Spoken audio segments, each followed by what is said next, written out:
I'm Andy, and welcome to episode 4 of the Vintage Rebellion podcast series on vintage die-cast vehicles. This is Kenner's run, and this week it's the Darth Vader TIE Fighter. So this is the last ship in the Series 1 wave of ships. Came out a little bit later than the others, and you can see here it's very similar to the TIE Fighter. Moulded in grey, has exactly the same body with the kind of extended back of the ship, modelled on the larger ship's battery compartment. And if we take that out, you can see that there's Darth Vader sat in his seat. A bit more logical this time. Now there's only one issue wings.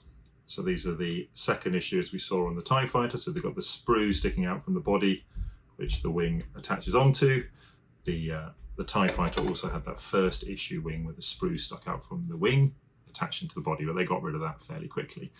Now, because this is a later release, there's a lot fewer licensees that the Darth Vader TIE Fighter appears on.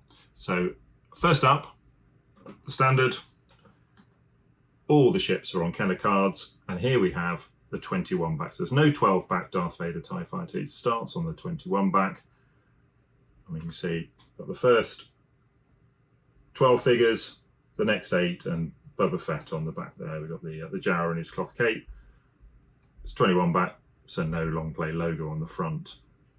Now, 2 other countries in Europe produced the Darth Vader, or licensed the Darth Vader TIE Fighter. First up is Palitoy. Now, although this is a later release, Palitoy only issued on 12 backs. You can see on the back here, we've got the larger ships at the bottom and the first 12 figures. The Jawa in his vinyl cape, and the Palitoy logo front and back. Now this was also released on a Harbert card. I don't have one of those, it's very rare. Now I'm going to try and get this right in terms of how to pronounce it, but it's the Cacciatai de Lord Darth Vader. Fener maybe. I'm not very good at my languages. Don't have one of those, it's very rare, but there is a Harbert 21 back as well. And last but not least, which will lead us onto another little line, is the Canadian Kenner 20 back. So they didn't have a 21 back, they have the 20 back. You see the French writing on the back. Still got Jawa in his vinyl cape, and no Boba Fett. The other key difference with these cards, you can see the starburst on the front. Now that's below the lasers of the X-Wing, whilst here you have the Palitoy. You can see the starburst crosses over the top of the X-Wing. Now this was because the Canadian card back is based on the small wing Darth Vader TIE Fighter. So some of you may have heard about this. There was an early prototype for the Darth Vader TIE Fighter where they made it with small wings. Now, we have one here. I don't have one loose. In fact, there's about 50 of these known, so there's quite a few of them around. More seem to be carded than loose.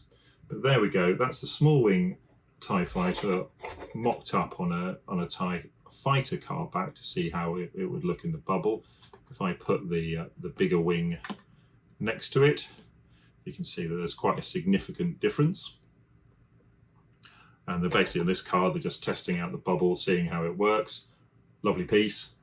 That's just the TIE Fighter. And then they got to the next stage where they made up a card back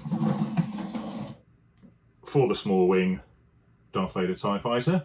So you can see here, we've got the starburst below the lasers of the X-Wing, just like that Canada 20 back. So that's what they've modelled that one off this card back.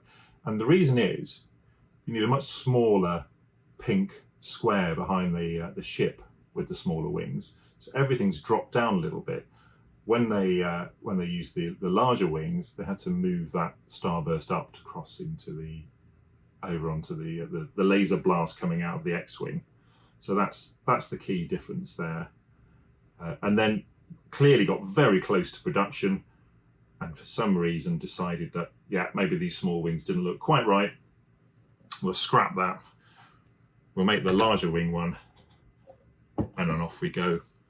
And no Empire Strikes Back versions of the Darth Vader TIE Fighter exist. There are proofs for the Empire Strikes Back card back and mock-ups, but no production versions exist. So it's only ever released on the 21 back in America, and then we've got the 20 backs in Canada, and essentially is a 21 back in the UK, but on that 12 back card, and the Harbert one in Italy.